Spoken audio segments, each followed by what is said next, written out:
You ever just have one of those weeks where you've got something planned? It's going to be something awesome. Maybe you're going to a theme park. Maybe you're going to a race or a game or something. And then it feels like the entire universe goes out of its way to prevent you from doing that. Yeah, I've been having one of those weeks. What's going on, Guardians? My name is The Black Link, coming back at you finally post-release of Destiny 2 Season 14, Season of the Splicer. And I'd love to be able to say I'm having a great time with it, but honestly, your boy hasn't really had a chance to play much of Season of the Splicer, thanks to some rather poorly timed PC issues that cropped up suspiciously right before the new expansion in Destiny 2 came out. Crazy stuff. Computer decided to die on me. It seemed like it might have been a dead graphics card or maybe a malfunctioning motherboard, so I spent the last couple of days banging my head against a wall trying to figure out what exactly is going on there. And of course, no PC means no content, no live streams, no videos, or any of that stuff, because it's all connected to one computer, of course. So, like I said, I've been banging my head against the wall trying to put everything back together, get everything up and running, and figure out what exactly went wrong. And I think I've got it all mostly worked out now. Finally got things back up and running late last night, late Thursday evening, which is a real relief. I was worried that my GPU was dead, because GPUs right now are hard to come by. Supply chains have been a nightmare, and so it would take forever for me to get a new one. But we've got it mostly worked out. I've got the PC back on, up and running. You'll never believe what the actual issue seems to have been. While I'm still doing some basic testing, I was able to narrow it down to potentially some voltage issues with a single PCIe port that caused everything else to just crumble and die. And I might have figured out where that excess voltage was coming from. Like I said, still got some more testing. I'll have updates on that later. But man, it was great to finally get the PC back on, back up and running so I could dive back into things. We've got a whole new season of Destiny 2 content, and I was ready to finally experience it. So imagine my shock when I come back into the room and the entire Destiny community is on fire. Man, what did Bungie do this time? Well, let me tell you some of the things that Bungie did with Destiny 2's newest season. While Season of the Splicer certainly does add in some fresh new content and a plethora of new rewards to earn, there's plenty of new and returning bits of weapon and armor, including fan favorites like some future War Cult stuff from back in the day when faction rallies were around. The Black Armory gear set is back. We've got a bunch of brand new weapons. We've got a bunch of brand new perks that are really powerful. That's all great. Bungie made some really curious decisions when it comes to Season of the Splicers. First and foremost of which seems to be this weird decision to remove Pinnacle rewards from the Deep Stone Crypt raid. That's right, I don't know if you've run DSC since the update went live, but it no longer drops Pinnacle rewards. And as if that weren't bad enough, you can also no longer farm that raid for spoils, what you use to buy missing exotics from that kiosk in the tower. This is a really weird decision to me. I don't know why Bungie would look to cut down on the number of Pinnacle outlets out there, Pinnacle game modes that drop Pinnacle rewards in this update. Yes, we've got Vault of Glass coming later on. That's going to drop Pinnacle rewards. We've also got that weekly mission thing that's going to be popping up later in the season, which is supposed to drop Pinnacle rewards week by week by week. And there's speculation that we're going to be getting the old weekly featured raid from Age of Triumph back, where Bungie's going to be cycling in and out raids on a weekly basis. That's all well and good. But Deep Stone Crypt is less than a year old. It is the premier raid from the premier bit of premium paid content, Beyond Light. It is the premier raid of Beyond Light. It just dropped last year, and it is really weird to me that Bungie would remove that as a source for Pinnacle rewards so quickly. Now, I could imagine their argument is that, we don't really want all of these Pinnacle sources in the game. Well, wonderful. Take Empire Hunts away. Empire Hunts don't really need to still be Pinnacle rewards, but those still drop Pinnacle rewards. It doesn't make sense, in my opinion, for Deep Stone Crypt, which is still a relevant in-game activity. It doesn't make sense for me that paid content, remember, that is premium paid content. You had to buy Beyond Light in order to play Deep Stone Crypt. It really doesn't make sense to take away that activity as an in-game Pinnacle reward source.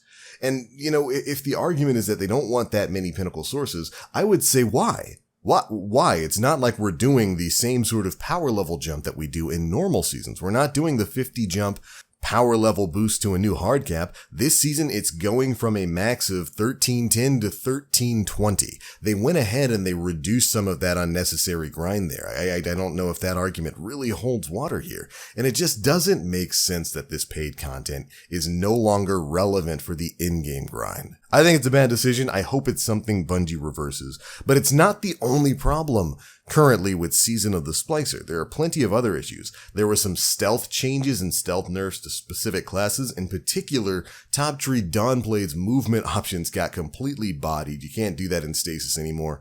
They didn't announce that in the patch notes. I think Cosmo or Dylan has popped up and said that was supposed to be in the patch notes. They just left it out.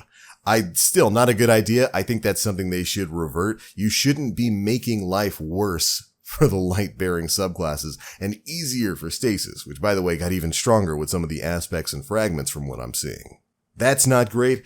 The Transmog system, our 801 with her armor synthesis system, man, what a time sink that is. It is hugely time-gated. It's not based on you being able to clear as many bounties as possible. There is legit a time gate on the earning of the certain materials that you need to trade in at the loom with 801. You can only get some once every 2 minutes or so. It seems like Bungie, in their infinite wisdom, decided that they knew that people who were going to be invested in this is one of the things that people have been asking for most since Destiny first came out. They were going to go in, they were going to grind it out, they were going to farm up as much synthweave as we were allowed to. Remember, we're only allowed to get 10 armor sets in a given season, 20 this season.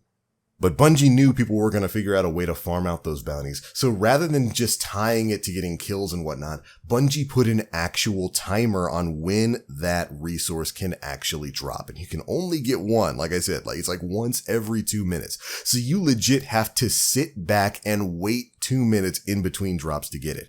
It's an awful time gate. It does not feel rewarding. It has taken what should have been the crowning jewel, the top vault of glass for Season of the Splicers. This entire transmog system, something everybody has been clamoring for the longest time.